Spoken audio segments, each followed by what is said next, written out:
পাৰিবা ৰেডি আচ্ছা তো চোৱা আমি কি কৰিম আমি কৰিম স্যামসাং কি J7 ন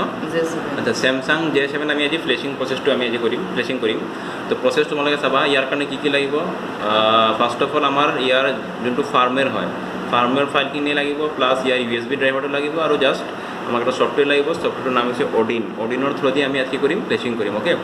Odin সফটৱেৰটো এটা ফ্লেশিং টুল হয় স্যামসাং এন্ড্ৰয়েড মোবাইল ফ্লেশিং কৰিবলৈ আমাক Odin সফটৱেৰ লাগে ওকে সো আমি যি যি লাগে অলৰেডি ইয়াতে ডাউনলোড কৰি থৈ দিছোঁ ইয়াতে আমাৰ এইখিনি হৈ গ'ল কি ইয়াৰ পৰা এইখিনি হৈ গ'ল ফাৰ্মৱেৰ ফাইল হয় ঠিক আছে আৰু এইটো হৈ গ'ল আমাৰ Odin সফটৱেৰটো আৰু অলৰেডি ইয়াৰ USB ড্ৰাইভাৰটো আমি অলৰেডি স্যামসাং J7 ৰ ইনষ্টল কৰি থৈছোঁ ইয়াতে আচ্ছা এতিয়া প্ৰথম কামটো হ'ব আমি Odin সফটৱেৰটো ওপেন কৰিম ঠিক আছে আগতে তুমি মোবাইল ফোনটো অফ কৰি ল'বা অফ কৰি লৈ ইয়াৰ মোবাইল ফোনটো তুমি USB কেবলৰ থ্ৰুদি ডাটা কেবলৰ থ্ৰুদি সিস্টেমৰ লগত কানেক্ট কৰি ল'বা অফ কৰি লৈ ওকে আচ্ছা নেক্সট আমি ইয়াতে Odin সফটৱেৰটো ওপেন কৰিম Odinত যাম Odinত গ'লোঁ ইয়াতে আহিম কিছুমান ফাইল সিলেক্ট কৰিব লাগিব যেনেকৈ ইয়াতে অলৰেডি দিয়া আছে চোৱা মই দেখাই দি আছোঁ ইয়াতে চোৱা তো এইখিনি আমাৰ ফাইল আছে এইখিনি ফাইল আমি একৰ্ডিংলি সিলেক্ট কৰিব লাগিব BL-ৰ ঠাইত আমি BL ফাইল সিলেক্ট কৰিব লাগিব AP-ৰ ঠাইত আমি AP ফাইল লাইক দিছ ওকে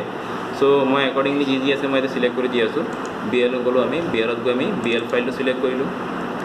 এনেকৈ সিলেক্ট কৰা যেতিয়া আমাৰ শ্ব' কৰিব ঠিক তেনেকৈ আমি AP-ত যাম AP-ত গৈ আমি AP ফাইলটো সিলেক্ট কৰিম তো এইটো অলপ সময় ল'ব পাৰে এইটো হ'ব দিয়া অলপ টাইম লাগে অলপ সময় পজ কৰি দিয়া এইটো